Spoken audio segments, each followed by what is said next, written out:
big influence on me. My wife, she's a good influence on me. And I grew up in a big family, so I had a lot of women, important women in my life. You know what I'm saying?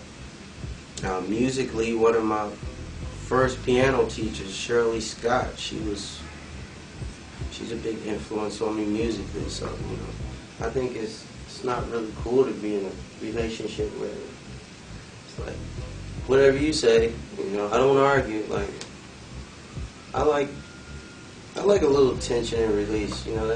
That's music.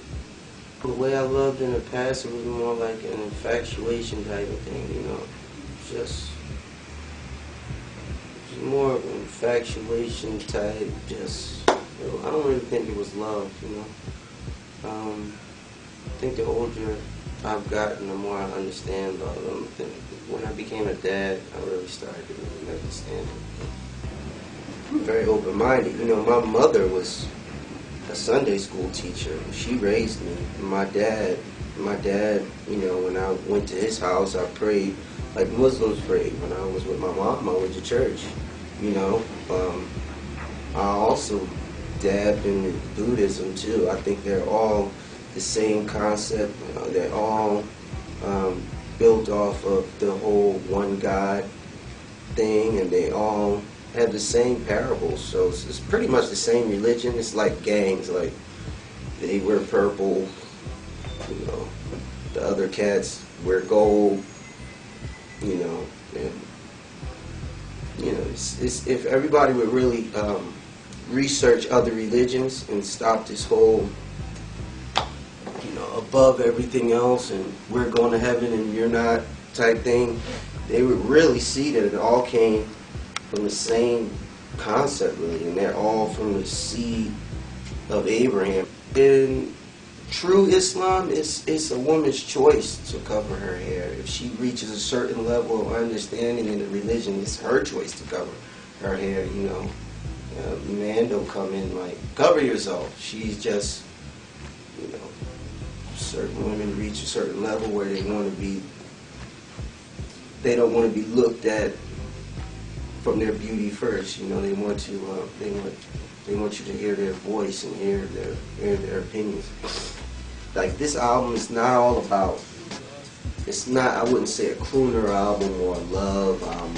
I kind of was in a Bob Marley type of a head or a Curtis Mayfield type of zone, but also in a love zone too. Because those two can play the fence, and that's the type of songwriter I've always wanted to be. Like someone that can just talk about things. It don't have to always be about relationship. It's a big world out there. So I wrote about the economy. I wrote about religion and the confusion, what we were just talking about. I wrote about my children. I have a child that has autism. Well, it's called Little Ones, and I'm just talking about, we didn't find out that my son was autistic until he was around 3. He's 8 now, about to turn 9.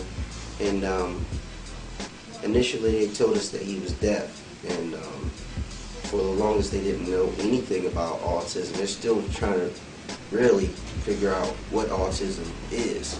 So, just from going to doctor, and them really not, for a long time we couldn't really place him in a school and things, so he was just at home with us. And I came to a place, me and my family, where we were just like, no, fuck that. He's going to learn. We just have to figure out his mind. And my son's now, he's starting to sign now. He's a little verbal. They don't expect autistic children to speak at all until they're like teenager, but he's starting to, without prompting him, he's starting to talk to us, and we realize that he has a musical talent, and he can draw. So you know, it's all about finding their skill and then trying to teach them how to communicate through that first. Hey, what's happening? This is Bilal, and you're on MadameNoir.com.